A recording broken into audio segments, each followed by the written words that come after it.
বাস্তব উদাহরণ। আল্লাহ রাব্বুল আলামিন যা করেন ভালোর জন্য করেন। এক উজির রাস্তা দিয়ে হেঁটে যায় আর বাদশার ছেলে হেঁটে যায়। বাদশার ছেলে কয় উজিরের ছেলেরে, কিরে এটা কথা শুন, তুই তো খুব ভালো জানোস। কহ আমি জানি ভালো। কই দিক দিয়ে কি যাইতে পারবো? কয় আল্লাহ যাওয়াইলে। কয় কে লাগিয়া? কয় হ আল্লাহ যা করে ভালোর জন্য করে। জন ফিস লাগাইয়া পড়ে গেছে রাজার ছেলে, পড়ে যায় আঙ্গুলটা কেটে গেছে। কয় যাও বন্ধু কষ্ট পেও না, আল্লাহ যা করে ভালোর জন্যই করে। তখন সে কইল বেটা আমি ব্যথা পাইলাম আর তুই উজিরের ছেলে কস আল্লাহ যা করে ভালোর জন্য করে, তোরে বন্দি করলাম কারাগারে। তারে কারাগারে বন্দি করলো। বন্দি করে সে গেল হরিণ শিকার করতে আরেক রাজার দেশে। আরেক রাজার দেশের মেয়ে অসুস্থ, কবিরাজ গিয়া কইছে যে দাগ ছাড়া একটা মানুষ বলি দেওয়ান লাগবো। লাস্টে খুঁজে পাইল রাজার ছেলে শরীরে দাগ নাই, যে সবাই বলি দেয় আঙ্গুলটার দেখে একটি দাগ। কয় লাভ নাই তো ছেড়ে দাও। বাড়িতে আসলো। বাড়িতে আইসা উজিরের ছেলেরে কারাগার থেকে ছুটাইলো। ছুটায় কয় আল্লাহ আমারে যা করছে ভালোর জন্য করছে, তোরে যে বন্দি করলাম হেটা কি হইল? হেটা ভালো করলো কই? কহ দুস্থ হেটাও ভালো করছে, কারণ আমার হাতে পায়ে কোনো দাগ নাই। তোমার সঙ্গে যদি আমি হরিণ শিকারে যাইতাম তবে আমাকে বলি দিত। যে কারণে তুমি আমারে কারাগারে বন্দি করছো এটাও আল্লাহ ভালোর জন্য করছে। তুমি যে পিছুল খেয়ে দুঃখ ব্যথা পেয়েছো সেইটাও আল্লাহ ভালোর জন্যই করেছে। এর জন্য আমি যা কই আল্লাহ যা করে ভালোর জন্যই করে। তা আজকে যা হইব সেটাও আল্লাহ ভালার লেগেই করবো। যাই হইছে কথা কইস না, কালি বইয়া বাজা।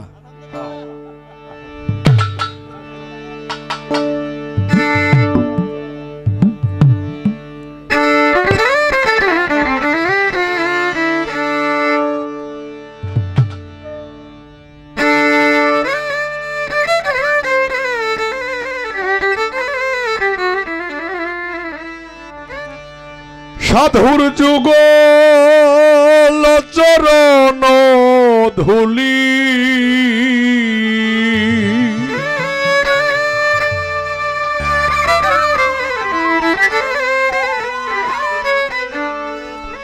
ও সাধুর যুগল চরণ ধুলি লাগবে নিয়ে পাপীর গায়ে আশা সিন্ধু তীরে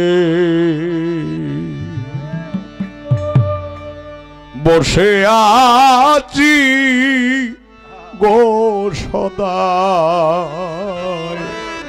আশা সিন্ধু তীরে। ফকির লালন শাহ বলেছেন সাধু সঙ্গ করো, সাধু সঙ্গ ছাড়া কোনো গতি নাই। খারাপ লাগে বাবাজিরা আপনাদের? সাধুর সঙ্গ ছাড়া কোনো কিছু হবে না। সনাতন ধর্মে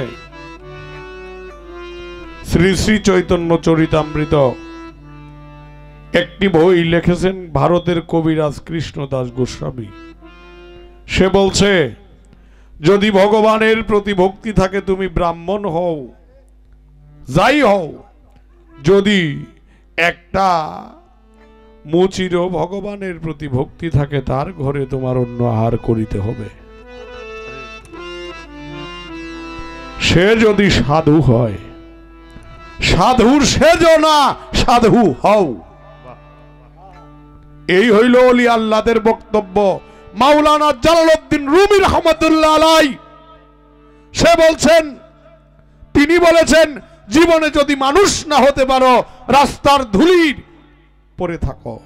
সেই ওলি আল্লাহ মনি ঋষি যদি হেঁটে যেয়ে থাকে তার চরণ ধুলি তোমার অঙ্গে লাগলে তুমিও মানব জন্মে ধন্য হতে পারো। সাধুর যুগ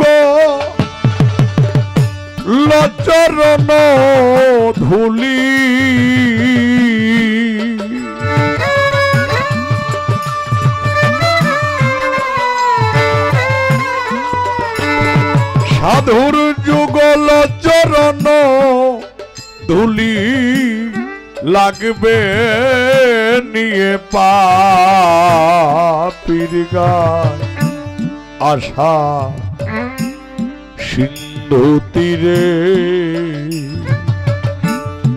বসে আছি গো সদায় আশা সিন্ধু তীরে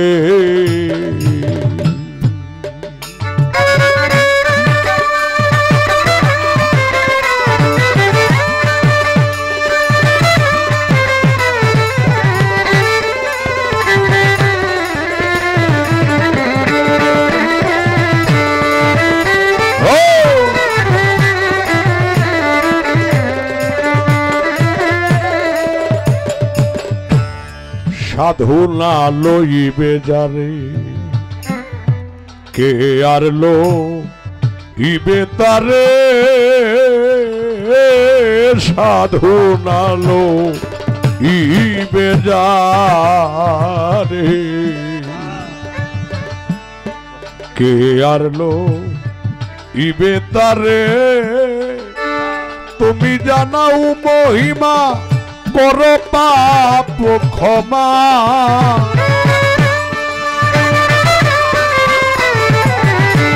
ও লতিফ মিয়া সাজানাও মহিমা করো পাপ ক্ষমা আমি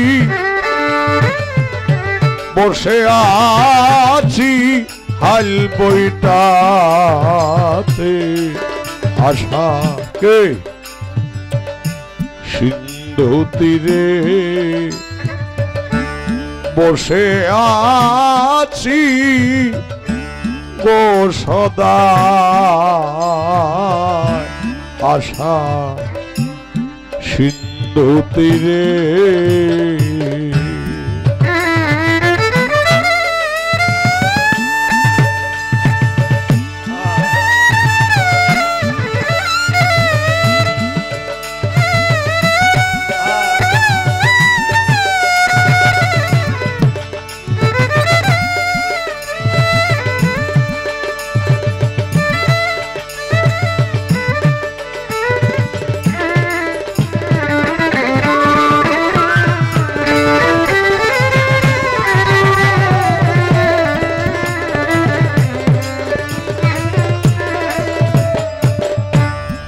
দিনে দিনে দিন ফুরালো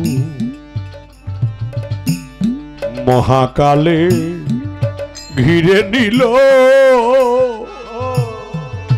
আমার দিনে দিনে দিন ফুরালো মহাকালে ঘিরে নিল কেঁদে বলে মুর হলালো দিন হলো না ভজ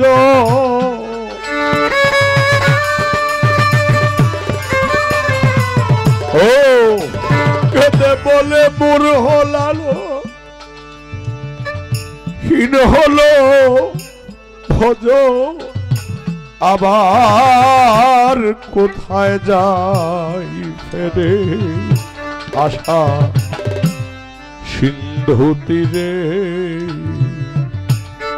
বসে আছি গো সদায় আশা সিন্ধু তীরে ও লতিফ সার যুগল চরণ ধুলি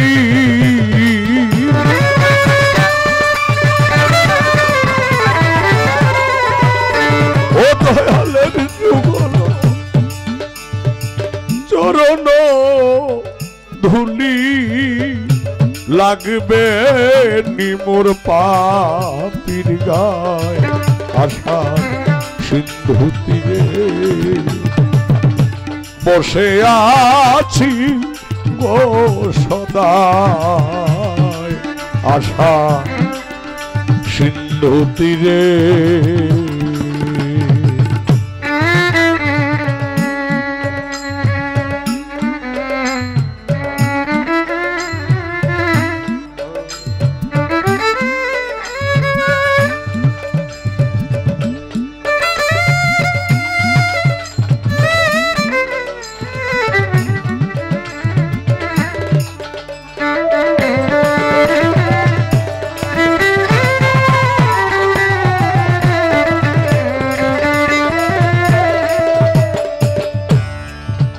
গান শুনে আগের মানুষ কান্নাকাটি করত, মনে মনে কইতাম কিরে এরা গান গায় তাহলে কান্দে কেলে গিয়া।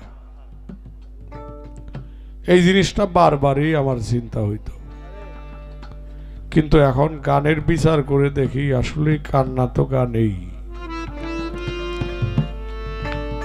দিনে দিনে দিন ফুরালো, মহাকালে ঘিরে নিল। কোন দিন জানি মাইকে অ্যালাউন্স হবে আনোয়ার সরকার শেষ নিঃশ্বাস ত্যাগ করেছেন। কোন দিন মাইকে অ্যালাউন্স হবে আজকে অমুক শেষ হয়ে গেছে। জানাজার নামাজের পর কয়ে লাশটার আযাব হইতেছে, চালু করে মাটি দাও। মরার সঙ্গে সঙ্গে ঘর থেকে বাহির করলো। বাবাজিরা চিরজীবন খাটলেন, আদর কইরা গরের রমণীরা খাওয়াইলেন, সুন্দর সুন্দর শাড়ি দিলেন, কেউ আপনার সঙ্গে যাবে না। একমাত্র যিনি কামেলে মুকাম্মেল মুর্শিদ যদি হয়, সেই মুর্শিদ আপনার সঙ্গে গিয়ে আপনার রসুলকে চিনে দিবে। যে কারণে বলছেন আমার মৌতের নিদান কালে আসিয়া মুর্শিদ গো রসুলকে নিয়ে দেখিব আমার নয়ন ভরিয়া। মুর্শিদ আমি যে সময় চলে যাব, আমি কেউ তো রসুলকে চিনি না, তুমি আমাকে দেখাও, আমি যেন রসুলের মুখ, তোমার মুখ দেখতে দেখতে চিরজীবন চিরবিদায় হই। যে কারণে লালন শাহ বলছেন দিনে দিনে দিন ফুরালো, দিনে দিনে দিন ফুরালো, মহাকালে ঘিরে নিল।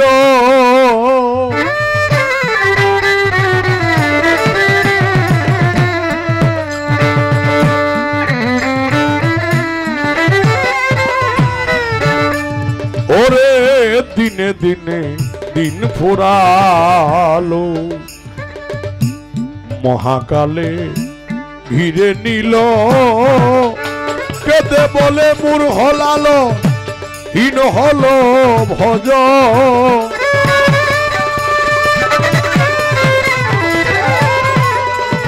কেঁদে বলে মুর হলালন, দিন হলো ভজ।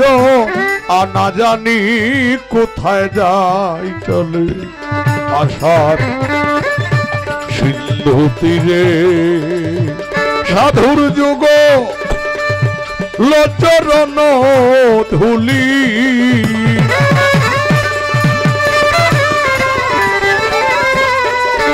ও সাধুর যুগল চরণ ধুলি, লাগবে নিয়ে পাপির গায় আশা সিন্ধু তীরে। বসে আছি গো সদায় আশা সিন্ধু তীরে।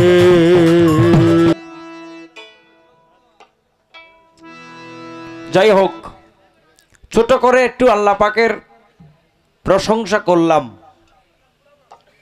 পালা দেয়া হয়েছে শুনলাম নবুয়াত এবং বেলায়েত। আমার গাইতে হবে নবুয়তের ভাগ আজকে, আনোয়ার ভাই বেলায়েত গাবেন। তো আমি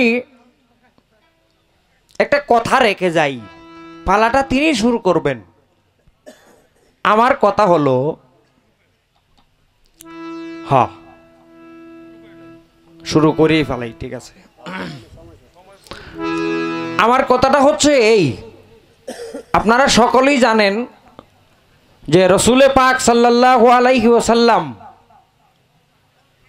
তিনি পাক জবান মুবারকে বলেছেন, মৌলা আলী কারামাল্লাহু ওয়াজহু, ইমাম হাসান, ইমাম হুসাইন, জগৎ জননী মা ফাতেমাতুজ জোহরা, ইনারা পাঁচজনকে একসঙ্গে নিয়ে নবীজি বলেছিলেন যে হে আল্লাহ, এরা আমার থেকে, আমি এদের থেকে এসেছি। হে খোদা, এই দুনিয়াতে এদের সঙ্গে যারা শত্রুতা করবে তারা আমি রসুলের সঙ্গে শত্রুতা করলো। এদের সঙ্গে যারা যুদ্ধ করবে তারা যেন আমি রসুলের সঙ্গে যুদ্ধ করলো। এদেরকে যারা ভালোবাসবে তারা যেন আমি রসুলকেই ভালোবাসলো। আর আমি রসুলকে যারা ভালোবাসবে আল্লাহ তুমি তাদেরকে ভালোবেসো। এটা সহি হাদিস। এই হাদিসের প্রত্যেকটা রাবি সহি। আচ্ছা, এই কথা অনুসারে আপনারা কি বুঝতে পারলেন? অর্থাৎ মাওলা আলীর সঙ্গে যদি কেউ যুদ্ধে লিপ্ত হয়, মাওলা আলীর সঙ্গে যদি কেউ দ্বন্দ্ব করে, তাহলে বাস্তবে যুদ্ধটা রসুল পাকের সঙ্গে করলো কিনা? কি বলেন? যেহেতু রসুল বলেছেন যে কেউ যদি আলীর সঙ্গে যুদ্ধ করে সে যেন আমি রসুলের সঙ্গেই যুদ্ধ করলো। অপর এক রেওয়ায়েতে আসছে হুজুর বলেন যে আলীর সঙ্গে যুদ্ধ করে আমি রসুল স্বয়ং তার সঙ্গে যুদ্ধ করি। তাহলে এই বাজাইস না, তাহলে যে ব্যক্তি এই হাদিসটা শোনার পরেও আলীর সঙ্গে যদি কেউ যুদ্ধ করে, তাহলে প্রকৃতপক্ষে যুদ্ধটা রসুল পাকের সঙ্গেই তো করেছে নাকি? আচ্ছা ভাই, আমি আপনার কাছে জানতে চাই, এটা আপনার বেলায়েতের ভাগে পড়ে কথাটা? কারণ হক কথা মঞ্চে প্রচার ও প্রসার করা এটাও সুফিবাদের একটা অঙ্গ। তাই আমি জানতে চাই, জগতে একটা আলোচনা প্রচলন আছে যে মাওলা আলীর সঙ্গে সিরিয়ার বাদশাহ মুয়াবিয়ার যুদ্ধ হয়েছিল, সিফটিনের যুদ্ধ। তো এটা নিয়ে ইতিহাসে বিশুদ্ধ সনদে বর্ণনা আছে। কেউ কেউ বলেন যে মুয়াবিয়াও মুস্তাহিদ ছিল, মাওলা আলীও মুস্তাহিদ ছিলেন। দুই সাহাবীর মধ্যে মতবিরোধ হয়েছিল, দুইটাই সত্য। আচ্ছা আনোয়ার ভাই, আমার বুঝে তো ধরে না, দুইটাই সত্য কেমনে হয়?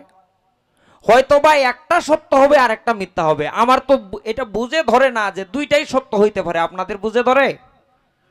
যেমন ধরুন আনোয়ার ভাই আমাকে বলল, ওলিদ ভাই আপনার এই গানটা হয় নাই। আমি বললাম যে না, আমার গানটা হয়েছে। এখন এই গানটা যিনি জানেন তিনি যদি বলেন যে না, ওলিদেরটাও সত্য আনোয়ারটাও সত্য, তাহলে কি হইল? হয়তোবা আমি বললাম যে আমার গানটা হয়েছে, এটা সত্য হবে। আর না হয় আনোয়ার ভাই যে বললেন যে আপনার গানটা হয় নাই, এটা সত্য হবে। দুইটা কখনো সত্য হইতে পারে না, এটা আমার মত। আপনি একটু জবাব করবেন, আপনার কি মত? মাওলা আলী আর মুয়াবিয়ার সঙ্গে যে যুদ্ধ সংগঠিত হয়েছিল, এইখানে কে হক পথে ছিল, কে বাতিল পথে ছিল? যদি আপনিও বলেন দুইটাই সত্য, তাহলে খবর আছে, আজকে সঠিকভাবে জবাব করবেন। আমার দ্বিতীয় প্রশ্ন হলো সেজদা। মানুষ মানুষকে সেজদা করে, একটা প্রচলন আছে, ফতোয়া আছে জগতে। কেউ কেউ বলেন যে মানুষ মানুষকে সেজদা করা হারাম। হ্যাঁ, এটা কোরআন হাদিসেও আছে, মানুষ মানুষকে সেজদা করা হারাম। আপনি বলবেন কোরআন হাদিসে আছে মানুষ মানুষকে সেজদা করা যাবে না। আবার কামেল মুকাম্মেল ওলি আল্লাহ যিনারা, ওনাদের বক্তবৃন্দ যারা, তারা তাদের মুর্শিদকে সেজদা করে। তাহলে আমার মতে কোরআন হাদিস আমরা বেশি জানি না ওলি আল্লাহগণ বেশি জানবেন? কারণ এনারাই তো এই দেশে ইসলাম প্রচার করেছেন। যেমন হযরত শাহজালাল ইয়ামিনী রহমতুল্লাহ আলাই, তিনি যদি সভূমির মায়া ত্যাগ না করে এই বৃহত্তর সিলেটে না আসতেন, তাহলে ইসলাম প্রচার হইতো? হইতো না। আমাদের 14 পুরুষ তো হিন্দু ছিল, বিধর্মী ছিলাম। ওলি আল্লাহদের কারণেই তো আমরা ইসলাম পেয়েছি, এটা আমরাও স্বীকার করি। কিন্তু এই দৃষ্টিকোণ থেকে ওলি আল্লাহগণ কোরআন হাদিস আমাদের চেয়ে বেশি জানবেন। যদি বেশি জানেন, তাহলে কোরআন হাদিসে মানুষকে মানুষ সেজদা করা হারাম যদি সমূলেই হারাম থাকতো, তাহলে উনারা সেজদা নেন কেমনে? এটার বিধানটা কি? এই দুইটা কথার একটু জবাব করবেন ভাই। ভাই বেলাটার জন্য সুখ পাইতাছি না, আপনারও তো কিছু করার নাই।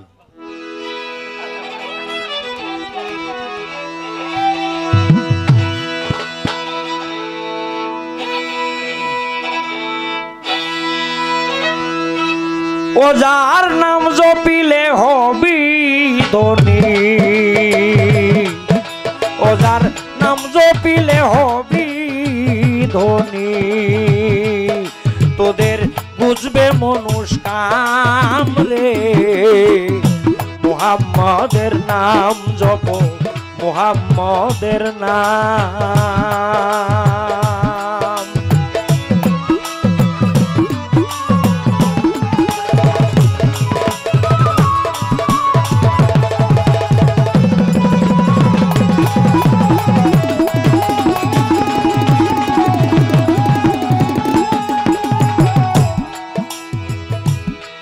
ও ভাই এই নামে ধরলে গো পারি,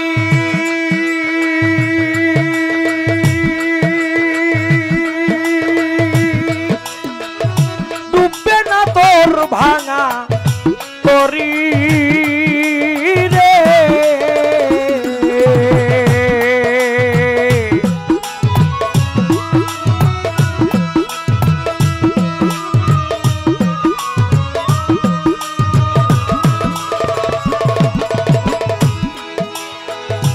এই নামে ধরিলে গো পারি, ডুববে না তোর ভাঙা তরি রে। বেলটা সিগন করেন। রাসূল তোর হবেন কান্ডারি,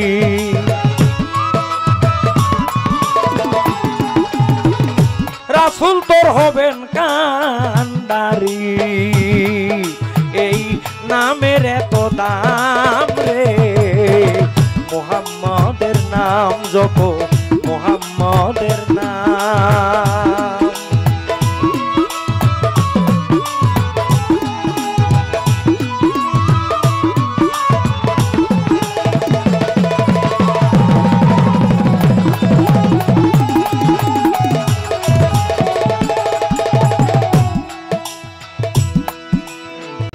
যার গুণ গাহেন জগৎ স্বামী,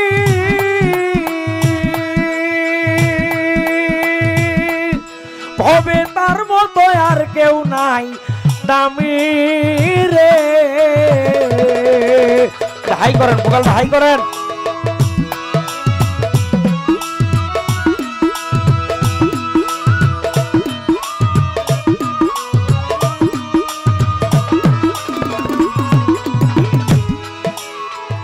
যার গুণ গাহেন জগৎ স্বামী, ভবে তার মতো আর কেউ নাই দামি রে। ভবে ধন্য যাহার কদম চুমি,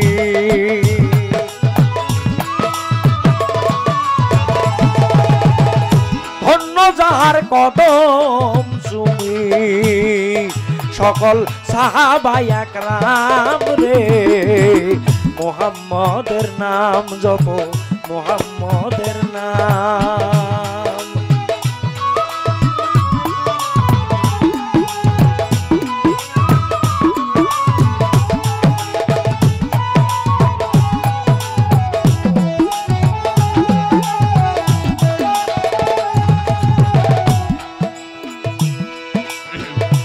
আশা বাউল অলিদ মিয়া,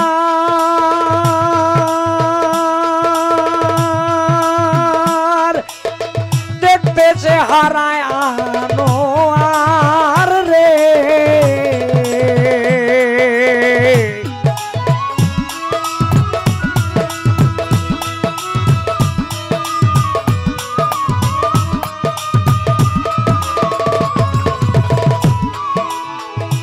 আশা বাউল অলিদ মিয়ার, দেখতে চেহারায় আনোয়ার রে। তাই তো ভেজিতেছি লক্ষ হাজার,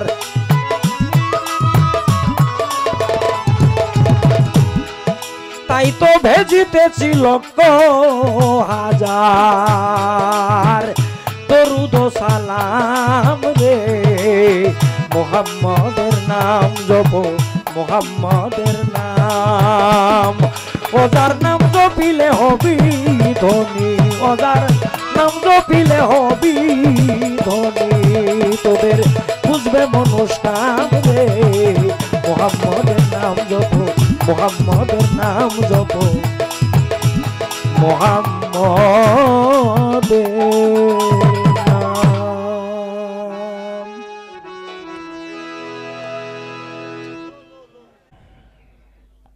কয় উত্তর দেওয়ান লাগবো নাইলে খবর আছে, নাইলে বলে খবর আছে।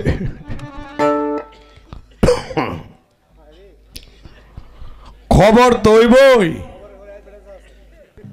এনে ইউটিউব চ্যানেল আছে, নাম কি? গান সুরান, নামটা লেখ আগে, নামটা লেখ। আল্লাহর দোহাই দিয়ে বললাম, আমি যা বলবো ফার্স্ট টু লাস্ট কোনো কথা কেটে ছাড়বেন না, সম্পূর্ণ কথা ছাড়বেন। যদি না ছাড়েন ভিডিও বন্ধ করেন। ধন্যবাদ। আপনার চ্যানেলের জন্য দুইটা কথা ছাড়বেন, আমি কইমো একটা, এটা অর্ধেকটা কাটটা ছাড়বেন। আপনি ভাইরাল হওয়ার জন্য আমার জীবন নষ্ট করবেন না। ধন্যবাদ। আমি একটি কথা আমার কাছে জিজ্ঞাসা করছে, মুআবিয়া যিনি আমিরে মুআবিয়া বলে হয় যাকে, ওনার সঙ্গে মাওলা আলীর যুদ্ধ হয়েছিল, যে যুদ্ধকে সিফটিনের যুদ্ধ বলা হয় নাকি? সিফটিনের যুদ্ধ বলা হয়। সেই সিফটিনের যুদ্ধের মধ্যে ওলিদ ভাইয়ের বাক্য হলো যে মুআবিয়াও সত্য করেছে, আলীও সত্য করেছে, এটা অনেকেই বলে। এখন আপনি বলবেন কোনটা সত্য কোনটা মিথ্যা? দুইটাই সত্য হতে পারে না। ভালো, আপনি তো জানেন যে আমি ডরাওরা ঘরের মানুষ না, আমি ভয় ভাবনের ঘরের মানুষ না। তো কারণ আমার যিনি গুরু, সুদূর বাংলাদেশ নয়, বাংলাদেশের বাহিরেও যিনি, আমাদের এক কথায় বলতে পারি ময়মনসিংহের বাউলদের সিংহ পুরুষ সুনীল কর্মকার। যে কারণে সিংহের ঘর থেকে হইয়া যদি শিয়ালের কাজ করি তাইলে তো হবে না। হবে? হবে না। ধন্যবাদ। মুআবিয়ার সঙ্গে মাওলা আলী যুদ্ধ করেছিলেন সিফটিনের।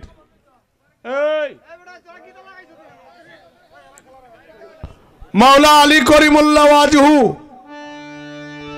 সঙ্গে মুআবিয়া যুদ্ধ করেছিলেন। কিসের যুদ্ধ? সিফটিনের যুদ্ধ। মাওলা আলীর সৈন্য কম। আরে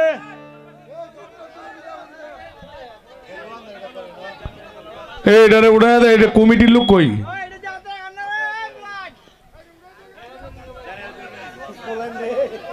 এটা কি বেছে, কি বেছে? এই তোমার আসার কয়টে আনো, এটা সবটা আমি কিনে রাখবো। ধন্যবাদ। সিফটিনের যুদ্ধে মাওলা আলী করিমুল্লাহ ওয়াজহু যখন যুদ্ধ করতেছেন, যখন মুআবিয়ার সৈন্যরা বেশি বেশি আহত হইতেছে, মুআবিয়া বুঝতে পারলেন যে আলীর সঙ্গে যুদ্ধ করে পারা যাবে না। যুদ্ধটা ছিল কি নিয়া? কোরআন শরীফ।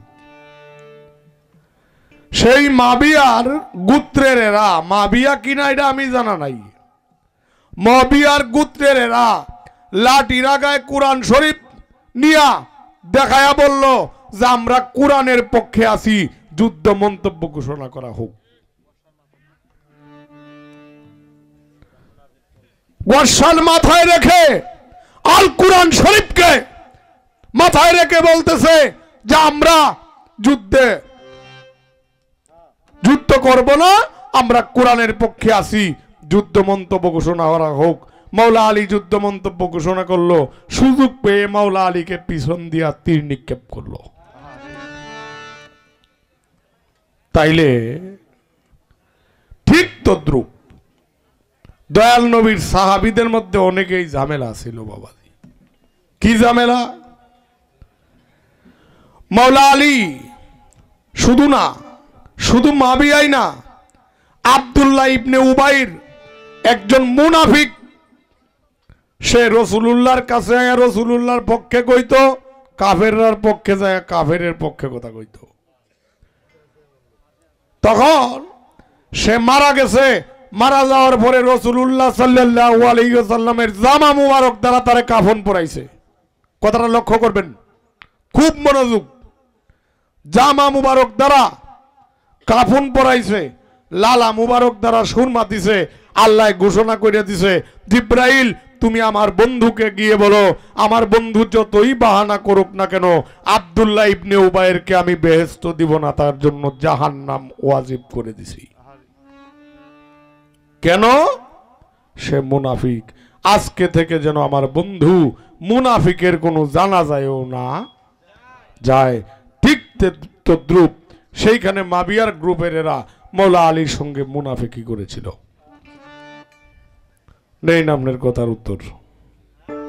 এখন পারলে ওইটা কি কইবেন, খবর টবর যায় আছে কোন যে। আমার খবর আছে, আপনার খুব সুবিধা হইতো না অলিত ভাই, আপনার খুব সুবিধা হইতো না আজকে। ঠিক আছে,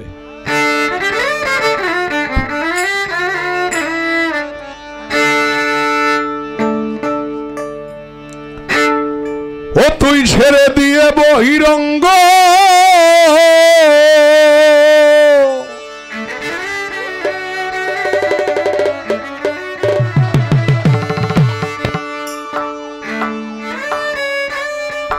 ওরে জানতে হবে অন্তরঙ্গ,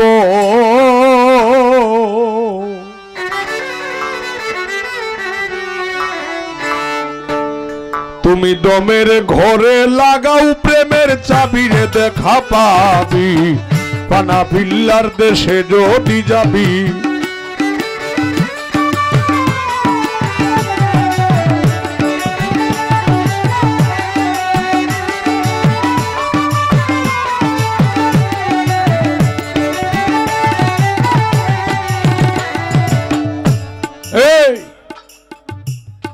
খাজা মঈনুদ্দিন চিশতি রহমাতুল্লাহ আলাইহির নাম আপনারা শুনছেন না? ওনা কইতাছে, শুনেন, ওনা বলতেছে ইমাম হুসাইনের গুড়ার যে পায়ের ধুলি, সেই ধুলির সমতুল্য জ্ঞান এবং ধুলির সমতুল্য আমি খাজা মঈনুদ্দিন হতে পারি নাই। কিন্তু আমি যদি কারবালায় থাকতাম, আমার বাম হাতের কানি আঙ্গুল দিয়া যদি একটা কুচা দিতাম, পানির নহর বয়ে যেত। হুসাইন পানির অভাবে কারবালায় মরে নাই। কেডা কয়? খাজা বাবা। এখানে ঘুর রহস্য আছে বাবাজিরা। মীর মুশারফ হোসেন লেখছে, জয়নব কারবালা হুসাইনে সিডি দিছে, এজিদেও সিডি দিছে। জয়নবে কইতাছে এই হেই সিডি রে সম্মান করছে, হেই সিডি প্রত্যাখ্যান করছে, এর জন্য হুসাইনের সাথে এজিদের যুদ্ধ। এই কথা সদরউদ্দিন চিশতি শহীদে রক্তে স্নাত শহীদে কারবালায় এই কথা বলেন নাই। ধন্যবাদ। আমি বলবো শেষদার জন্য যে প্রশ্ন করেছেন, আমার এই গানটা করে আমি তার প্রশ্নের জবাব দেব। ওরে আত্তাহিয়াতু বৈঠকেতে মন বসিয়া কেবলা রুখেতে, বেলা বাড়াও তালা শোনে নিরঞ্জনকে ভাবি।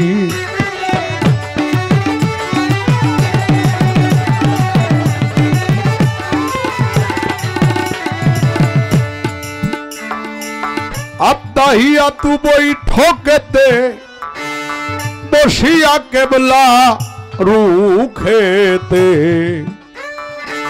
দালাসনে নিরঞ্জনকে ভাবি নয় দরজায় দিয়া তালা এক দরজা রাখো খোলা নয় দরজা দিয়া তালা এক দরজা রাখো খোলা ওই দরজায় মিলবে প্রেমের ছবিরে দেখা পাবি পানা বিল্লার দেশে যদি যাবি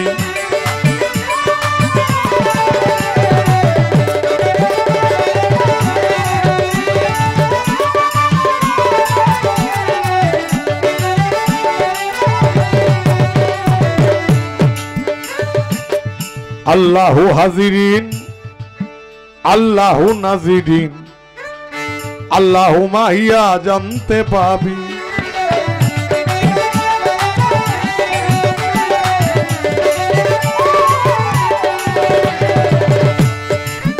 আল্লাহু হাজিরিন আল্লাহু নাজিরিন আল্লাহু মাহিয়া জানতে পাবি আল্লাহু তোর সঙ্গে আছে আল্লাহু তোর হৃদয়ে আছে বাড়াও বাড়াও আল্লাহু তোর সঙ্গে আছে আল্লাহু তোর হৃদয়ে আছে আল্লাহু তোর মধ্যে আছে ডুবিরে দেখা পাবি পানা বিল্লার দেশে যদি যাবি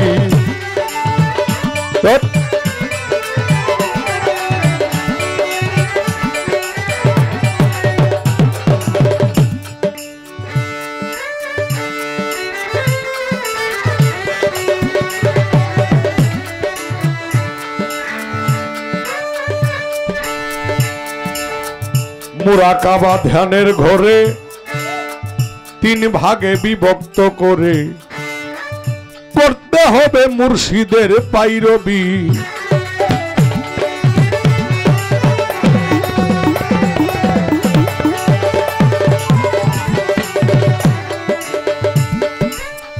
মুরাকাবা ধ্যানের ঘরে তিন ভাগে বিভক্ত করে করতে হবে মুর্শিদের পাইরবি তিনের ঘরে না হইলে মিলেস্ক হাওয়ায় পড়িবে ঢিল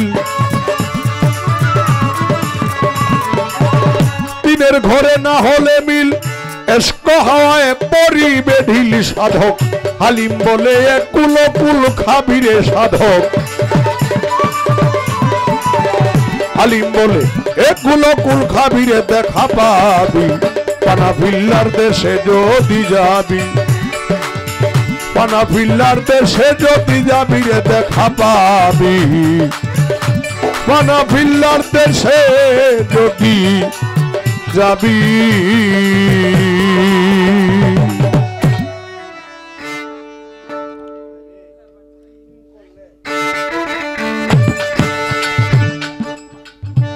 আমার কাছে জিজ্ঞাসা করেন ধর্মরাজ আসরে ভুলি নাই কথা আমার মনে পড়ে ওলি আল্লাহকে সেজদা দেওয়া এটা কি যাবে না যাবে না জিজ্ঞাসা না আচ্ছা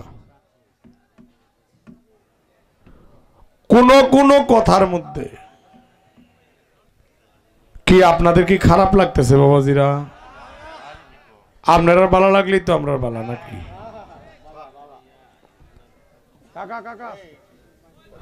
যাই হোক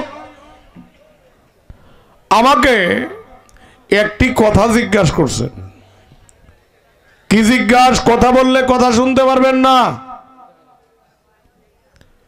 সেজদা কি মাজার শরীফে অথবা আল্লাহর ওলিদেরকে করা যাবে কিনা অনেক মানুষ কয় সেজদা করা শিরক নাকি শিরক মানে কি আল্লাহর সাথে সামঞ্জস্য করা নাকি আচ্ছা কয় বেদাত মাজারে যাওয়া বেদাত নাকি বেদাত শব্দের অর্থ হইল নতুন আবিষ্কার যেগুলি হয়েছে নতুন সৃষ্টিকারী হইল বেদাত তাইলে তো মাইক বেদাত এটা নতুন না আগে আসিন হেজেক লাইট এখন হয়েছে এই তা লাইট, তাহলে এটাও তো বেদাত। স্টেজ করছে এটাও বেদাত। আগে থাকতো খেজুর গাছের নিচে, এখন বিল্ডিং, এটাও বেদাত। বেদাতের কোনো অভাব নাই। আচ্ছা, এখন সেজদা করা যাবে কিনা এটার বিধান কি জিজ্ঞাসা না? আচ্ছা, রাস্তাতে উষ্টা খাইছেন আপনি, আমার কথা কি বুঝতে কষ্ট হয় আপনাদের? রাস্তায় উষ্টা খাইলেন, ডাক্তারের কাছে গেলেন, ডাক্তার সাহেবরে গিয়ে কইলেন যে ডাক্তার সাহেব আমি তো ব্যথা পাইছি। ডাক্তারে কইলো যে জায়গায় ব্যথা পাইছেন এই জায়গায় মলম দিলাম, একটা মলমটা লাগাইন। দুঃখ পাইছেন ইটের মধ্যে উষ্টা খায়, এখন ইটে মলম লাগাইলে কি আপনার ভাবের ব্যথা ভালো হবে? আচ্ছা, ইটে মলম লাগাইলে পায়ের ব্যথা কখনো ভালো হয় না। আল্লাহকে যে সেজদা করা হয় এই সেজদা ওলি আল্লাহকে করা যাবে না। আর আল্লাহকে যে সেজদা করা হয় এই সেজদা কখনো ওলি আল্লাহকে করা যাবে না। আর ওলি আল্লাহকে যে সেজদা করা হয় সেই সেজদা আল্লাহকে করা যাবে না। সেজদা করণ যাইতো না, এটা না করছে কিনা? এখন সেজদার প্রকার আছে না?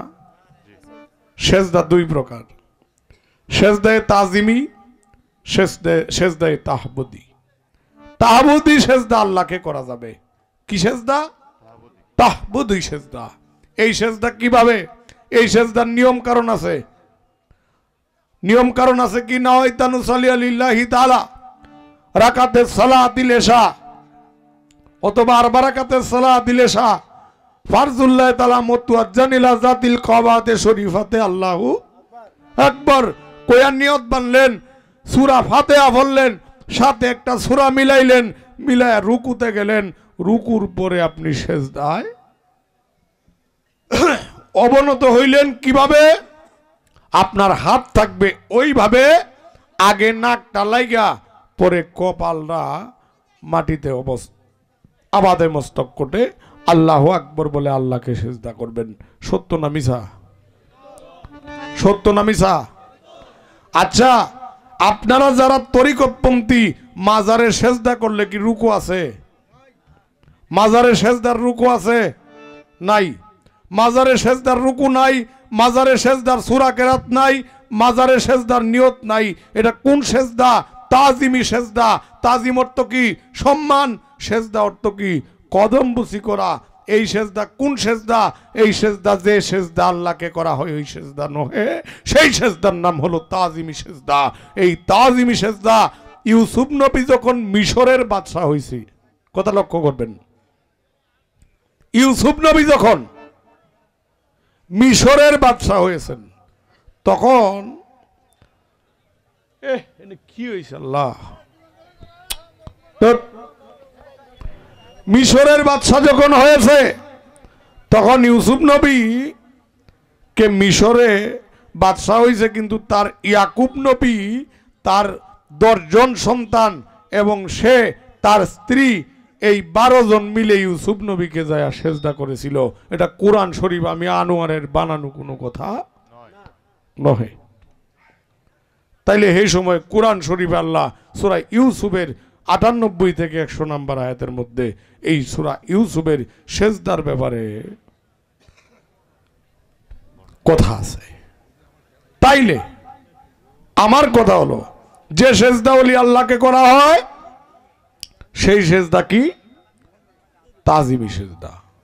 এখন ওলি আল্লাহকে সেজদা করে আপনি আমাকে ভক্তি দিলেন, আমি কিন্তু ভক্তি নেওয়ার মালিক না।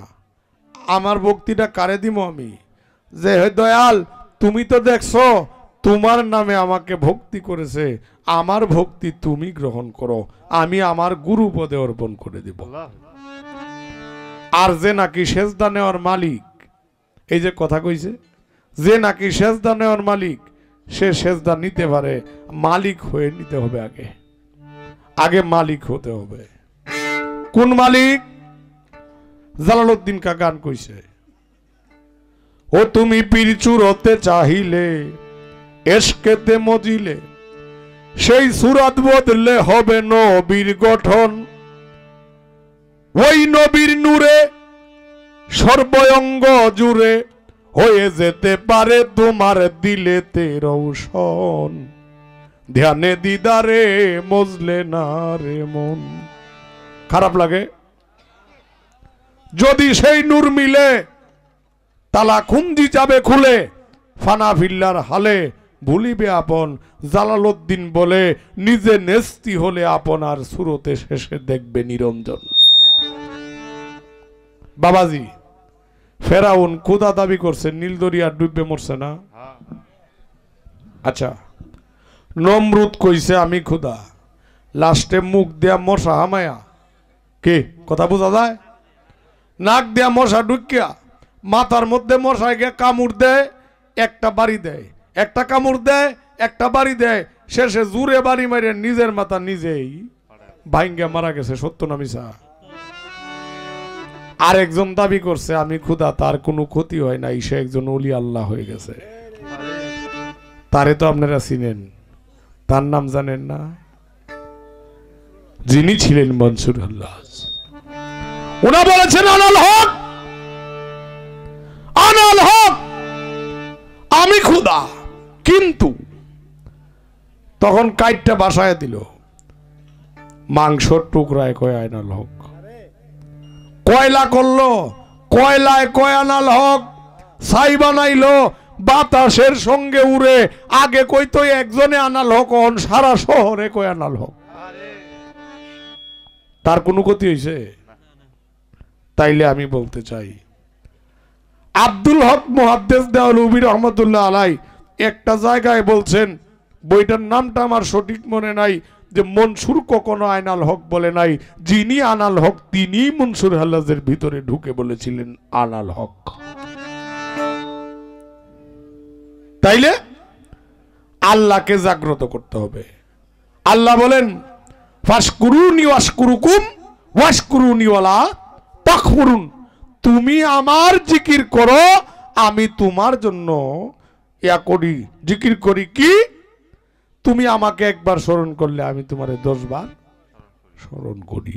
তুমি আমার জন্য 1 পা অগ্রসর হও, আমি তোমার জন্য 10 পা অগ্রসর হব। আল্লাহ বলেন আমি আল্লাহ আল্লাহ করতে করতে, আমার ওলিরা, আমার বন্ধুরা আল্লাহ আল্লাহ করতে করতে যে নাকি আমি আল্লাহর জাতের সঙ্গে মিশে গেছে, তখন আমি হয়ে গেছি তার, সে হয়ে গেছে আমার। আছে আর কিছু বাকি থাকে বাবাজিরা? আমরা কি কই ওলি আল্লাহর মাজারে যাব? ওলি, ওলির পরে কি? ওলির পরে কি? ওলি আল্লাহ। যে নাকি আল্লাহতে পৌঁছে যায় সেই হয়ে যায় ওলি আল্লাহ। আর যিনি ওলি আল্লাহ তিনি আল্লাহর সঙ্গে ডাইরেক্ট কানেকশন থাকে। শুধু তাই নয়, কি কয় আল্লাহ? তার হাত আমার হাত, তার পা আমার পা, তার মুখ আমার মুখ, তার জবান আমার জবান।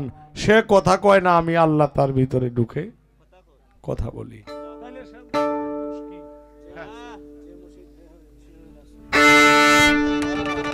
ধন্যবাদ, এই পর্যন্তই ছিল।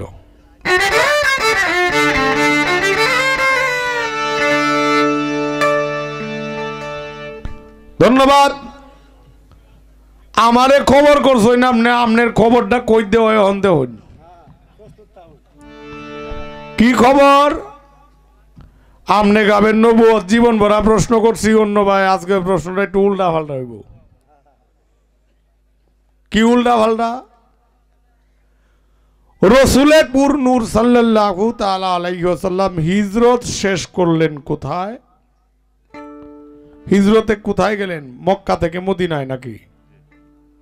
আচ্ছা, মক্কা কি রসুলের জন্মভূমি ছিল না? মক্কা কি রসুলুল্লাহর জন্মভূমি না? যে মক্কার নাম ছিল বাক্কাল, দয়াল নবী আসার পরে হয়েছে মক্কা। অলিদ ভাই, আমি জানতে চাই, মদিনা থেকে মক্কায় আমার রসুল 3 বার হজ করতে আসছিলেন, কিন্তু হজ করেছিল একবার, 2 বার হজ করতে পারে না। এর মূলত কারণটা কি? কারা ফিরাইছিল? উত্তরটা দিলে খবর, না দিলে খবর আছে। এই যে আপনাকে কইলাম আবার।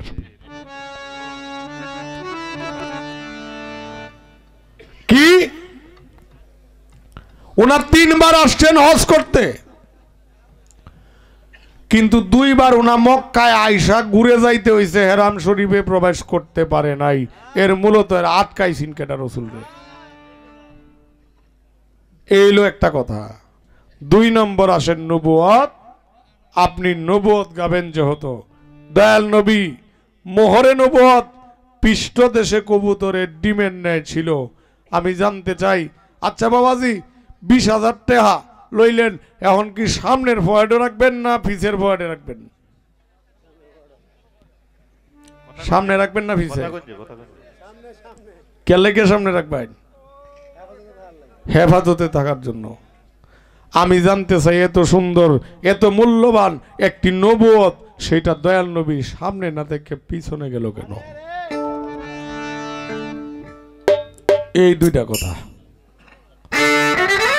ঠিক আছে কি চলবো ভাই? হ্যাঁ ঠিক আছে।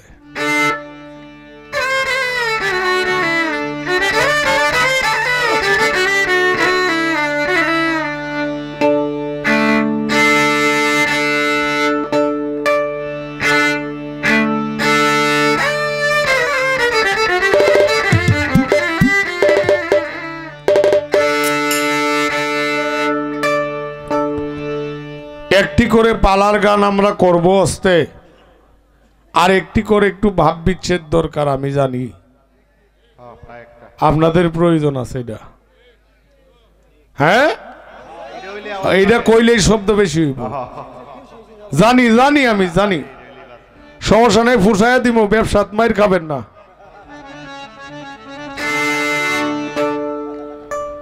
ওই আমি এক নজর দেখিব তারে,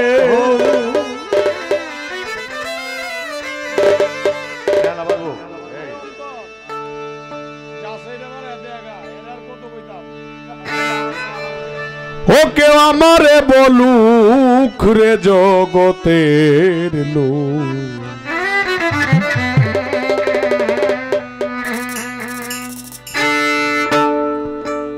বন্ধু আর পিড়িতে আমার জ্বালা পুরাবো।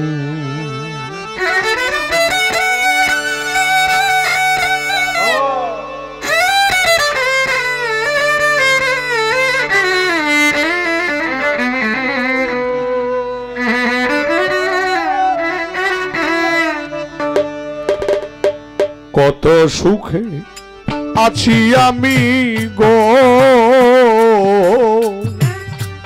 সখী গো, দেখলো না রে পাড়ার লোক, বন্ধু বিহনে আমার জ্বালা পুরাবো। হায় রে লতিফ সাবিহনে আমার জ্বালা পুরাবো।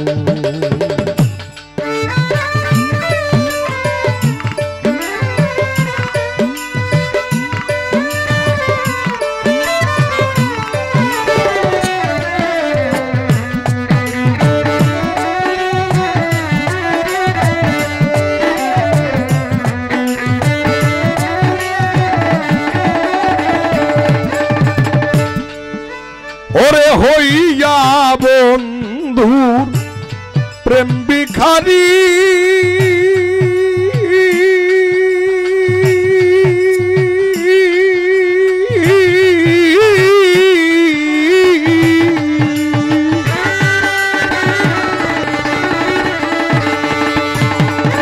ওরে কত দেশ বিদেশে তালাশ গো করি, দয়া করি কেউ সাহায্য করুক।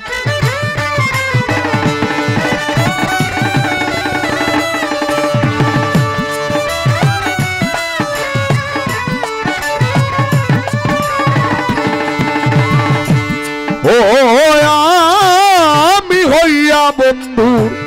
প্রেম ভিখারি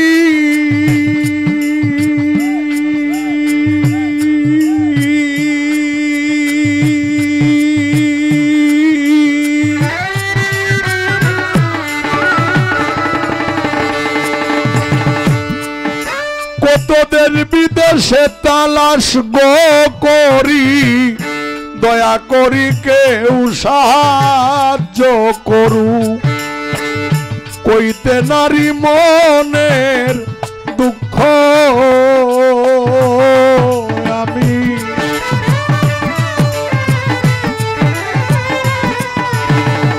কইতে নারী মনের কথা কেউ আমারে বলুক রে জগতের লোক। প্রাণ বন্ধু বিহনে আমার জ্বালা পুরাবু, হায় রে বন্ধু বিহনে আমার জ্বালা পুরাবু।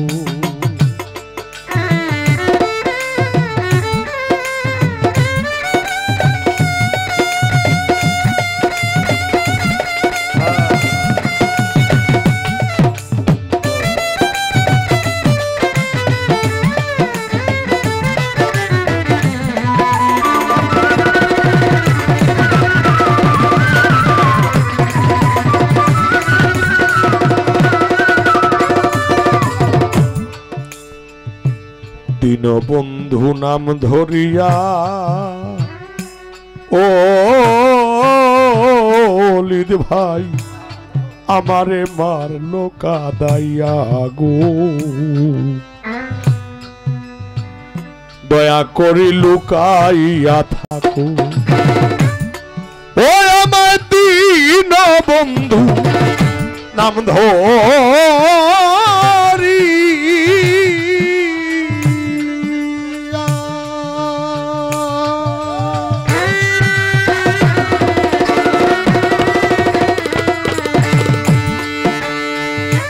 আমারে মারলো কাদাইয়া, দয়া করি লুকাইয়া থাকুক আমি। যার কাছে যাই তারে জিগাই,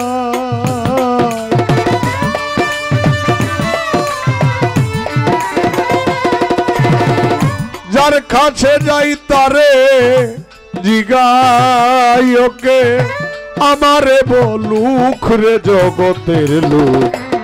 বন্ধু বিহনে আমার জ্বালা পোড়াবো, হায় রে প্রাণ বন্ধু বিহনে আমার জ্বালা পোড়াবো।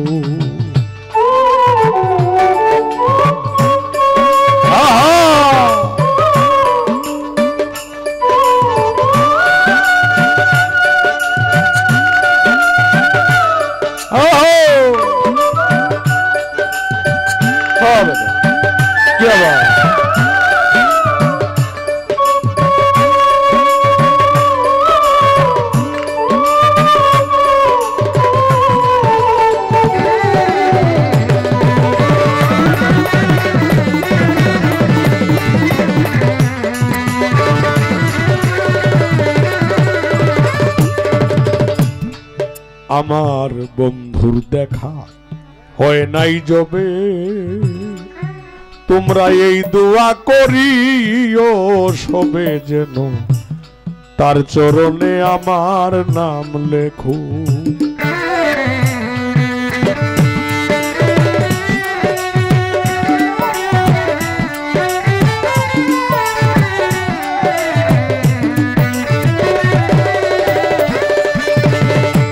ওই আমার লতিফ চাঁদের দেখা হয় নাই যবে,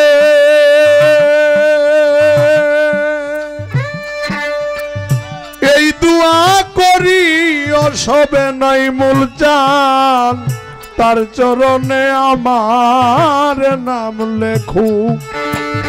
ওই চরণে দাসী হইয়া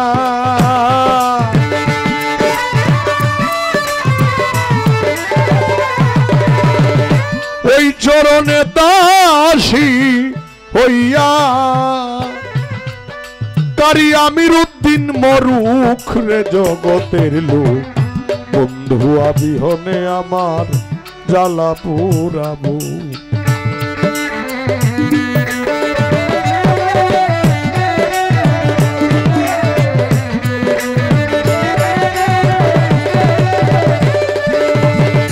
ওই আমার বন্ধুর দেখা হয় নাই যাবে,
আমার বন্ধুর দেখা হয় নাই যবে, এই দুয়া করিও সবে, যেন তার চরণে আমার নাম লেখু।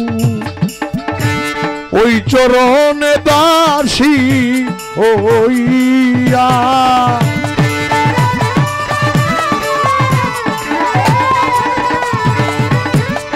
ওই চরণে দাসী হইয়া বাউল আমির উদ্দিন মরুখ রে জগতের লোক, বন্ধু আমি হনে আমার জ্বালা পোড়াবো। ওই আমি এক নজর দেখিব তারে, ওকে আমারে বলুক রে জগতের লোক, বন্ধু আমি হলে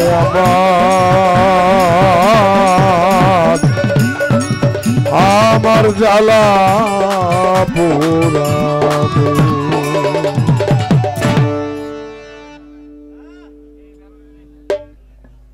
চমৎকার করে আমার কথাগুলির মীমাংসা করেছে, আপনারা শুনেছেন।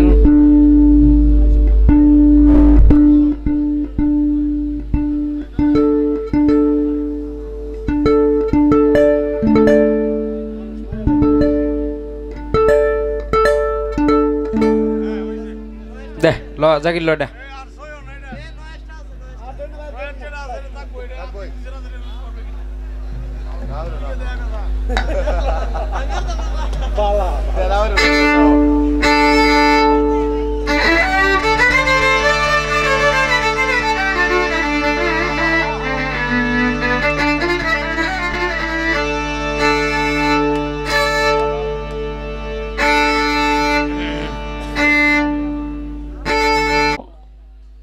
আমি মীমাংসা করব যাহা দলিলে আছে। তো এর আগে আমার পালা থেকে একটি গান করতে হয়।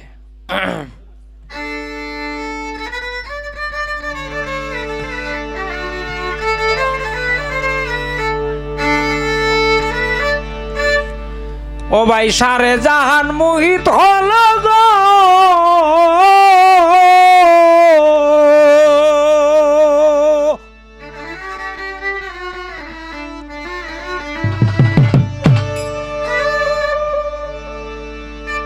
সারে জাহান মোহিত হইল সেই ফুলেরই সৌরভে, ভাই সেই ফুলেরই সৌরভে আল্লাহর নামে ফুল ফুটেছে আরবে। আরে ও আল্লাহর নামে আরবে।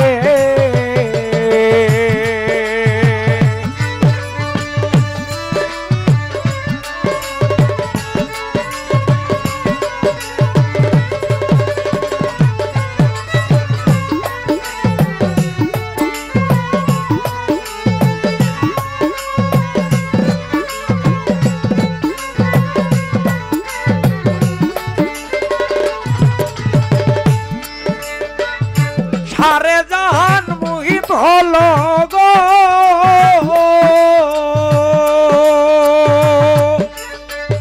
সারে জাহান মোহিত হলো সেই ফুলেরই সৌরভে ভাই, সেই ফুলেরই সৌরভে আল্লাহর নামে ফুল ফুটেছে আরবে। আরে ও আল্লাহর নামে ফুল ফুটেছে আরবে। পারাইস না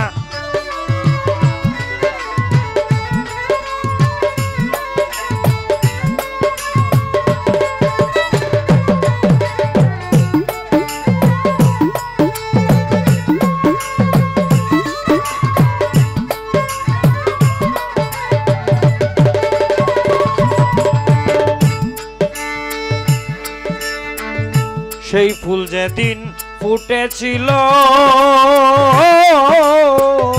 এই দুনিয়ায় আলো হলো,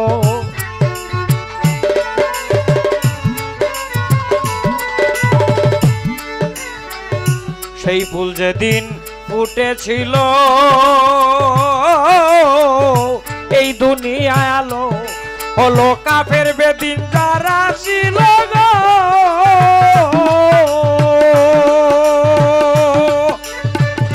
কাফের বেদিন যারা ছিল পড়ছে আল্লাহর গজবে, এরা পড়ছিল আল্লাহর গজবে। আল্লাহর নামে ফুল ফুটেছে আরবে।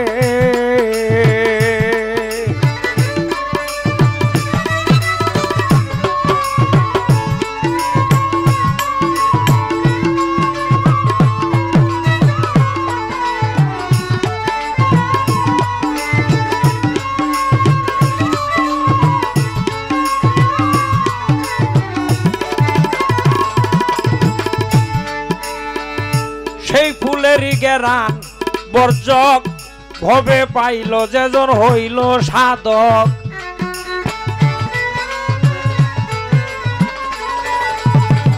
সেই ফুলেরই গেরান বর্জক পাইল যারা হইল সাধক, তাদের জন্য হারাম দুজক গো।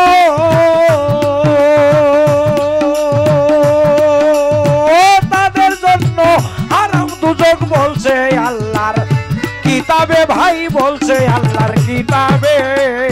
আল্লাহর নামে ফুল ফুটেছে আরবে।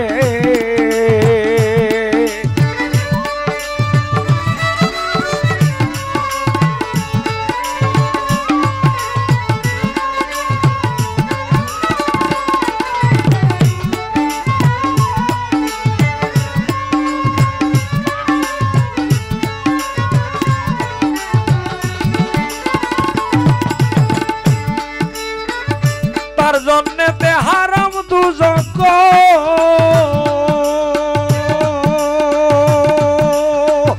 তার জন্যতে হারাম দুজক বলছে আল্লাহর কিতাবে ভাই, বলছে আল্লাহর কিতাবে। আল্লাহর নামে ফুল ফুটেছে আরবে।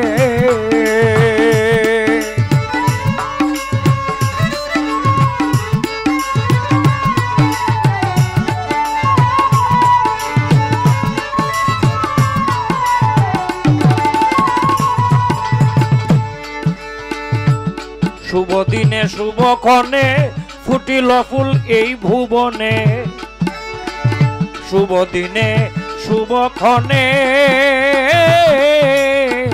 ফুটিল ফুল এই ভুবনে। আমেনা আব্দুল্লাহর বাগানে গো,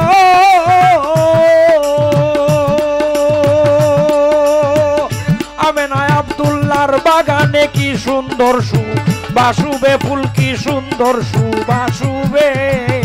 আল্লাহর নামে ফুল ফুটেছে আরবে।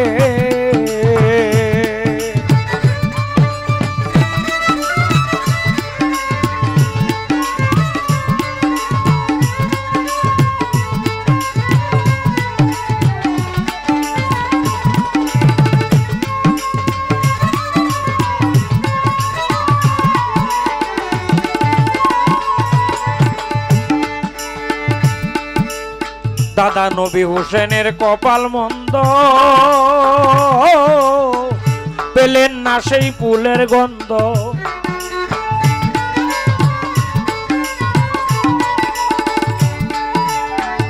নবী হোসেনের কপাল মন্দ, পেলেন না সেই ফুলের গন্ধ। আমার যেদিন হবে জবান বন্ধ গো,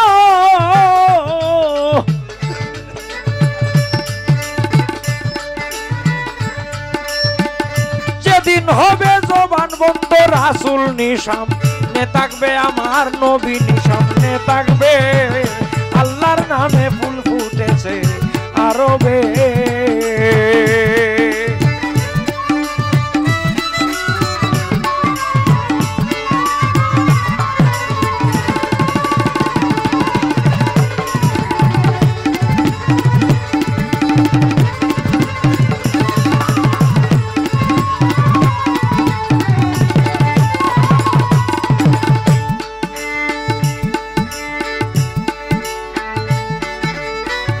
যেদিন হবে জবান বন্ধ গো,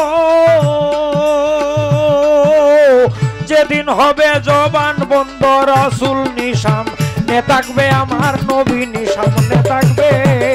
আল্লাহর নামে ফুল ফুটেছে আরবে। আরে ও আল্লাহর নামে ফুল ফুটেছে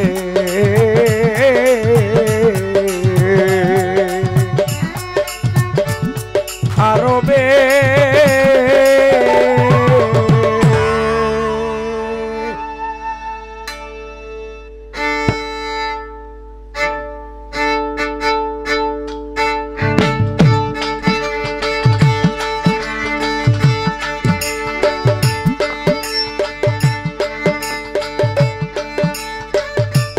আমার কাছে জিজ্ঞাসা করে শুনিলাম বসিয়া,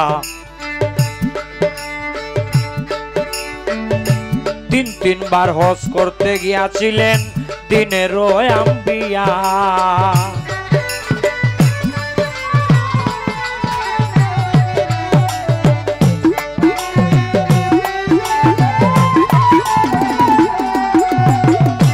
বাঁশিটা ছোট বাজাইস। কয়কে বা ওনারে বাধা দিল আমার কাছে কুলে, বলো রে কে বা ওনারে বাধা দিল।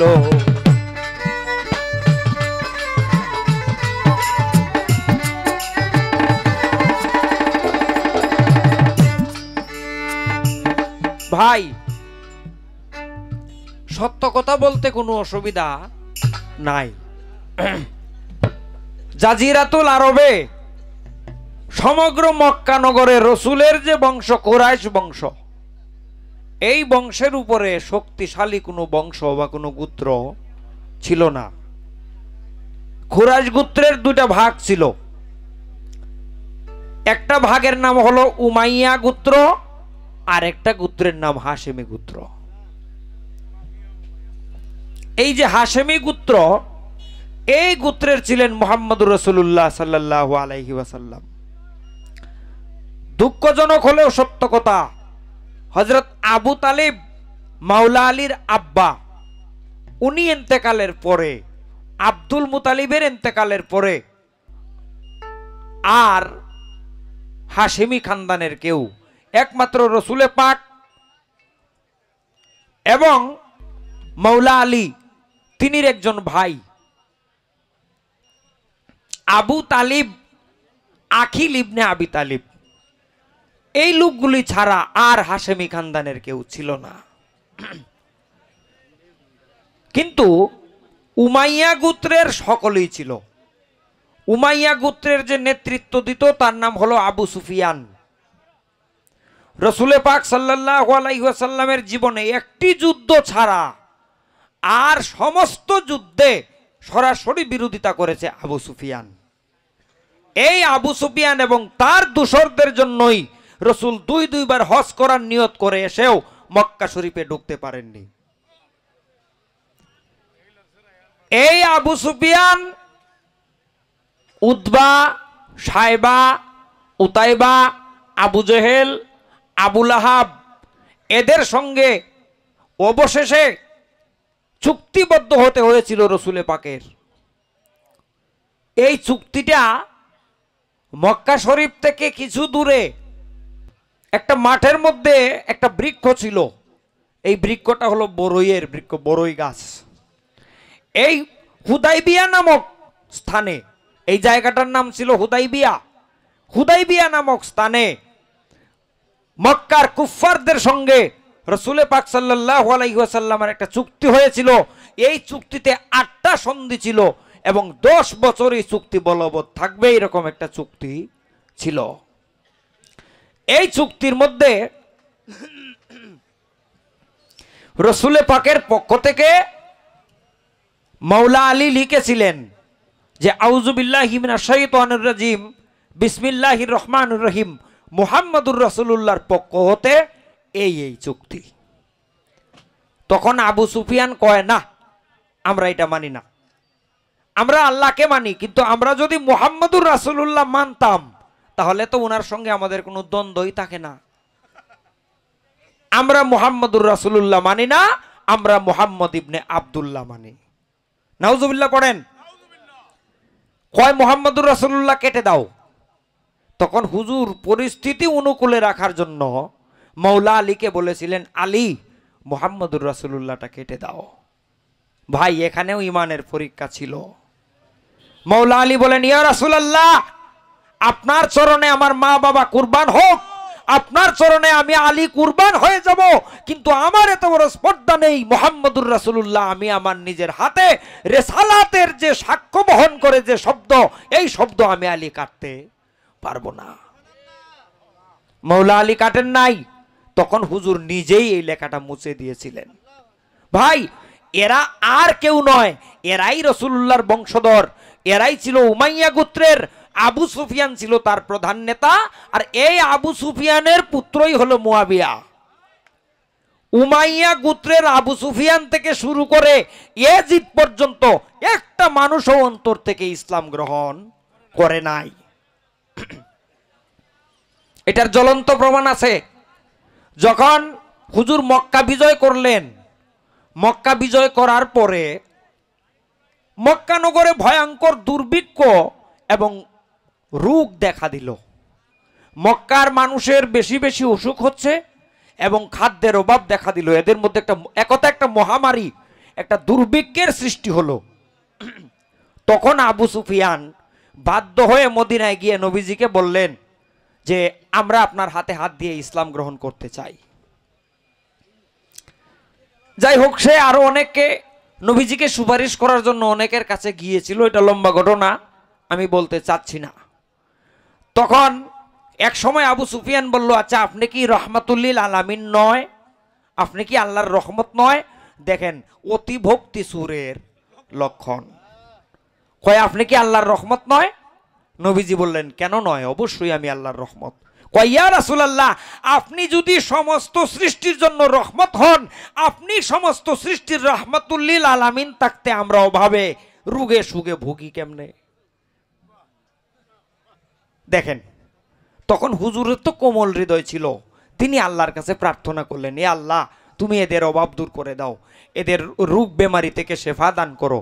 যখন তিনি হাত তুলে মুনাজাত করতেছেন, তখনই কোরআন শরীফের আয়াত নাজিল হলো। আল্লাহ পাক জানিয়ে দিলেন, হে দোস্ত, আপনি আমার দরবারে কোনো কিছুর জন্য প্রার্থনা করলে আমি তো ফিরাইতে পারি না।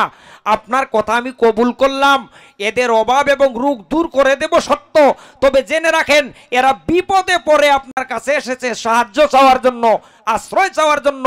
বিপদে পড়ে অভাব দূর করার কারণে, রোগ মুক্তের কারণে, জানের ভয়ে এরা আপনার হাতে হাত দিয়ে মুসলমান হচ্ছে, কিন্তু জেনে রাখুন অন্তর থেকে এরা কোনোদিন আপনাকে মেনে নেয়নি, নিবেও না।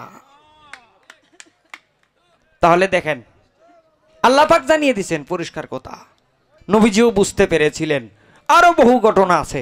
এই আবু সুফিয়ানের গোত্রের ভিতরে মুয়াবিয়া, হেন্দা এরা সকলেই পড়ে। তাহলে আল্লাহ পাকের এই কথা দ্বারায় বোঝা গেল যাদের মুখে এক বুকে আরেক, এটাই হলো মুনাফিকের প্রধান লক্ষণ।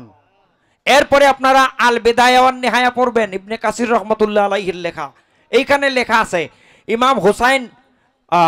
ইমাম হাসান রাদিয়াল্লাহু তাআলা আনহু, তার সঙ্গে মুয়াবিয়ার একটা চুক্তি হয়েছিল খেলাফত নিয়া। ইমাম হাসান দেখলেন যে পরিস্থিতি অনুকূলে আনার জন্য কিছু আনতে হলে কিছুদিন মুয়াবিয়াকে খেলাফত দিতে হবে। তখন ইমাম হাসান বলেছিলেন, আপনি যতদিন ক্ষমতা আসীন থাকেন, আপনার শরীরে যতদিন শক্তি সামর্থ্য থাকে, আপনি ততদিন খেলাফতের মসনদে বসে থাকুন, কিন্তু যখন আপনার মধ্যে বার্ধক্যতা চলে আসবে তখন কিন্তু আপনি খেলাফত আমার ভাই, আমি জীবিত থাকলে আমাকে দিয়ে দিতে হবে, আর না হয় আমার ভাই হুসাইন যদি জীবিত থাকে তাহলে তাকে খেলাফত ফিরিয়ে দিতে হবে। এই একটা সত্য। আর একটা সত্য হলো আপনি কখনো আমার বাবাকে গালি দিতে পারবেন না। উপস্থিত ক্ষেত্রে মুয়াবিয়া এই কথাটা মেনেছিল, কিন্তু পরবর্তীতে এই দুইটা কথা থেকে একটা কথাও সে রাখে নাই। সে প্রত্যেক দিন মাওলা আলীকে গালি দিত।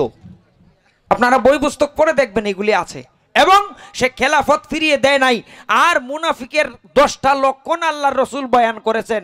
10টা লক্ষণের মধ্যে একটা লক্ষণ হলো মুনাফিকরা ওয়াদা খেলাপ করে। আচ্ছা, তাহলে ইমাম হুসাইনের সঙ্গে ইমাম হাসানের সঙ্গে যে মুয়াবিয়ার চুক্তি হলো যে সে খেলাফত ফিরিয়ে দিবে এবং মাওলা আলীকে গালিগালাজ করবে না, আহলে বায়াতের কাউকেই সে গালি দিবে না, দুইটা কথা থেকে একটা কথাও যদি সে না রেখে থাকে তাহলে সে ওয়াদা খেলাপকারী হইল কি না দেখেন। আর ওয়াদা খেলাপ যে করবে সেই মুনাফিক।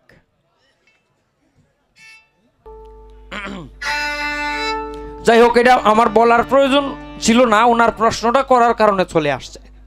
অর্থাৎ হুজুর হজ করতে যাওয়ার মনস্তব করেছিলেন, তিনি গিয়েছিলেন, কিন্তু ইনার আত্মীয় স্বজনের কারণেই উনি মক্কা শরীফে ঢুকতে পারেন নাই।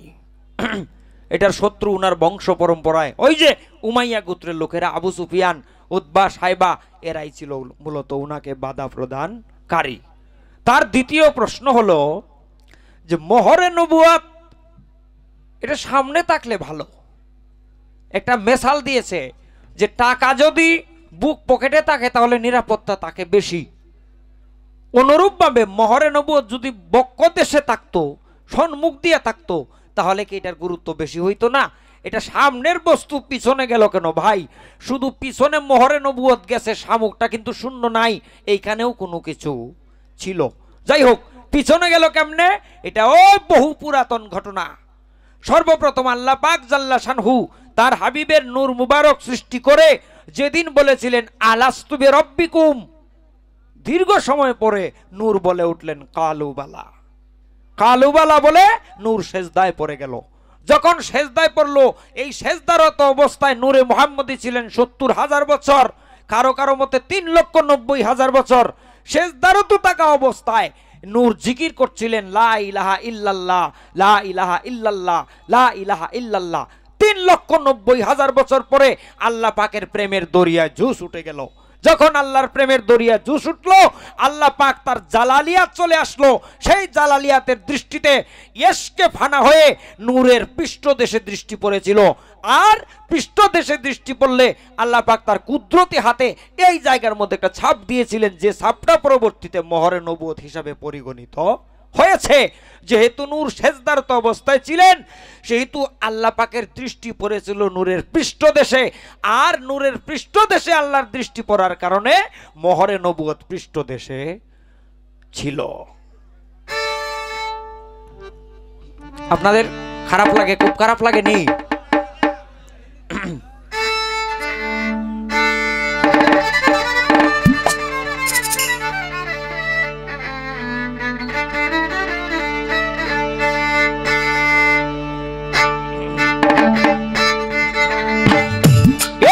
তার জিজ্ঞাসা ছিল, হায় রে দর্শক ভাই, আমি যাহা জানি ক্ষুদ্র জ্ঞানে জবাব দিয়া যায় রে।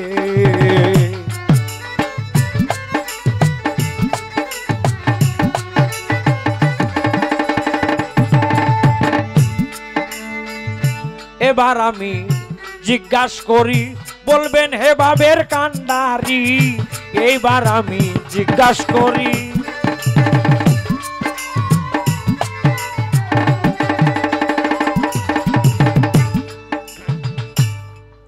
বলবেন তো আপনি আমার জিজ্ঞাসা। মাওলা আলী হলেন বেলায়েতের সম্রাট।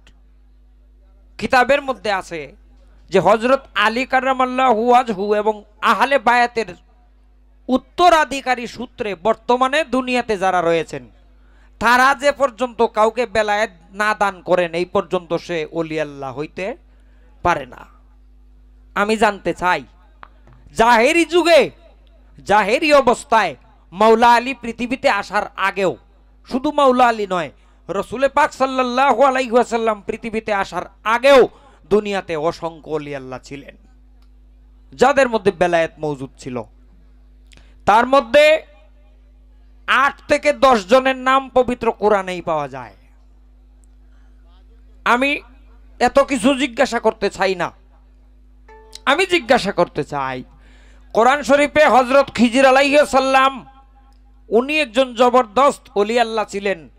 উনি কত বড় মাপের ওলি আল্লাহ ছিলেন আপনারা অনুমান করতে পারবেন। আল্লাহর একজন জলিলুল কদর পয়গম্বর হযরত মুসা কালিমুল্লাহ, তিনি পর্যন্ত হযরত খিজির আলাইহিস সালামের নিকটে জ্ঞান আহরণ করার জন্য আল্লাহ পাক পাঠিয়েছিলেন।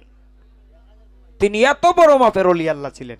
আমি জানতে চাই আপনার কাছে, মাওলা আলী যদি কাউকে দয়া করে বেলায়েত না দেন তাহলে তিনি কামেল মুকাম্মেল ওলি আল্লাহ হইতে পারে না।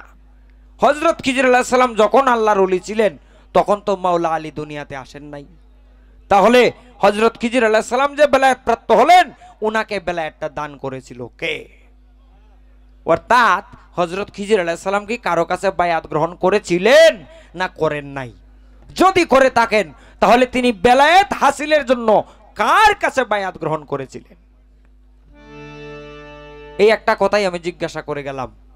আমার একটা পেশ আছে, এটা হলো আপনি জবাব দিয়েছেন অত্যন্ত চমৎকার পবিত্র কোরআন শরীফ থেকে যে ইউসুফ আলাইহিস সালামকে তার 11 জন ভাই, উনার বাবা ইয়াকুব আলাইহিস সালাম, উনার মা সহ সেজদা করেছিলেন। কখন? যখন তিনি আজিজে মিশর হয়েছিলেন তখন। আচ্ছা রে ভাই, হযরত ইয়াকুব আলাইহিস সালাম ও নবী, হযরত ইউসুফ আলাইহিস সালাম ও নবী, দুজনেই কিন্তু আল্লাহর নবী। দুজনের মধ্যে নবুয়ত মওজুদ ছিল। তাহলে একজন নবী আর একজন নবীকে যে সেজদা করলো, এটা রহস্যটা কি? যদি আজকে যদি আপনি আলেম হন, আপনার সন্তান যদি বড় আলেম হয়, আপনি যদি সাধারণ মানুষ থাকেন, তাহলে সে সন্তান হইলে কি হবে?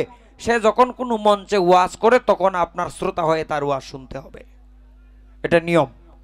কিন্তু আপনি যদি আলেম হন, আপনার সন্তানও আলেম হয়, তাহলে সে যদি কোনো মঞ্চে ওয়াজ করে, তাহলে আপনি যদি এই মঞ্চে উপস্থিত হন, আপনাকে আলেম হিসাবে একটা চেয়ার দিতে হবে। এটা হলো সিস্টেম। তাহলে আমি জিজ্ঞাসা করলাম যে একজন নবী আর একজন নবীকে সেজদা করে কেন? তার মধ্যে এমন কি বস্তুটা ছিল যাহা ইয়াকুব আলাইহিস সালামের মধ্যে ছিল না? একটু জবাব করবেন।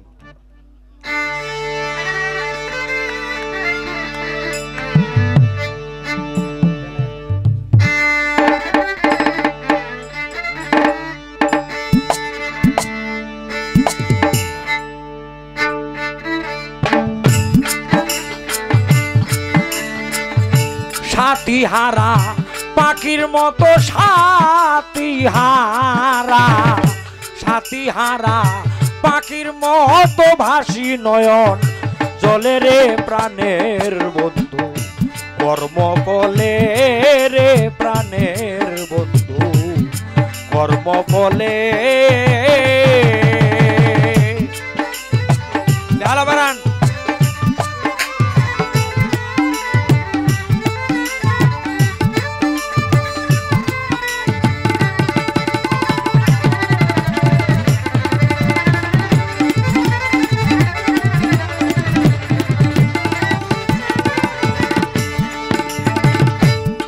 হারা পাখির মতো সাথী হারা, সাথী হারা পাখির মতো ভাসি নয়ন জলে রে প্রাণের বন্ধু, কর্ম ফলে রে প্রাণের বন্ধু, কর্ম ফলে।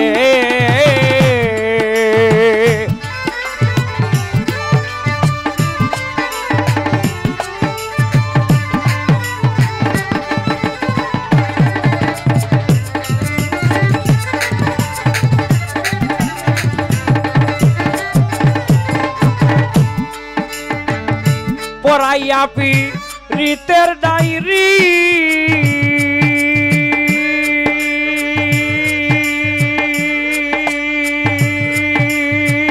পোকাল বাড়ান, মন প্রাণ নিয়া চকারি পড়াইয়া পীড়িতের ডায়েরি,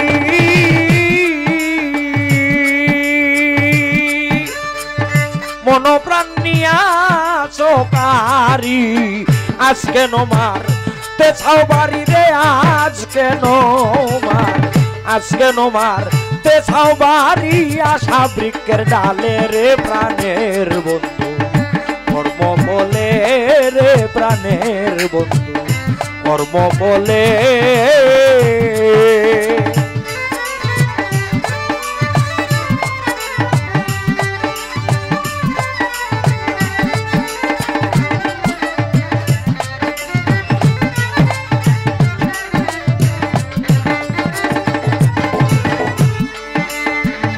তুমি আমার আমি গো তোমার,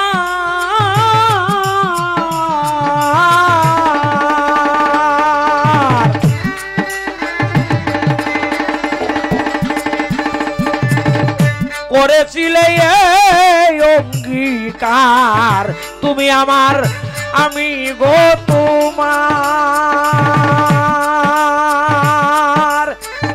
করেছিলে এই অঙ্গীকার, জীবনে ভুল বেনা তয়ার, জীবনেও ভুল, জীবনে ভুল বেনা তয়ার, আমায় বলেছিলে রে প্রাণের বন্ধু, কর্ম বলে রে প্রাণের বন্ধু, কর্ম বলে।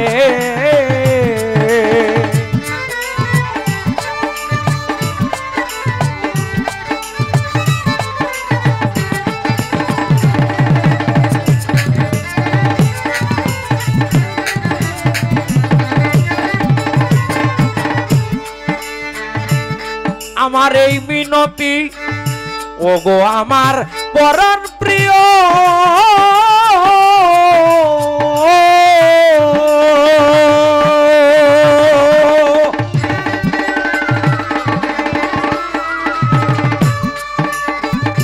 আমার এই মিনতি নিও ওগো আমার পরাণ প্রিয়, আমার এই মিনতি নিও, মরণ কালে দেখে যেও রে, মরণ কালে, মরণ কালে দেখে যেও, ললিত মিয়া বলে রে প্রাণের বন্ধু, কর্ম বলে রে প্রাণের বন্ধু, কর্ম বলে।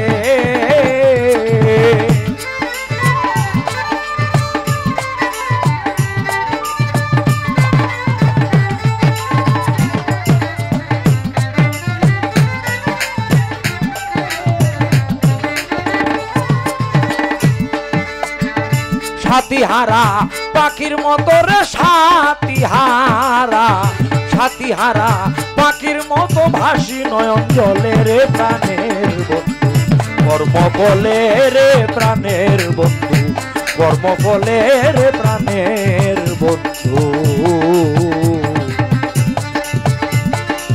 কর্ম বলে।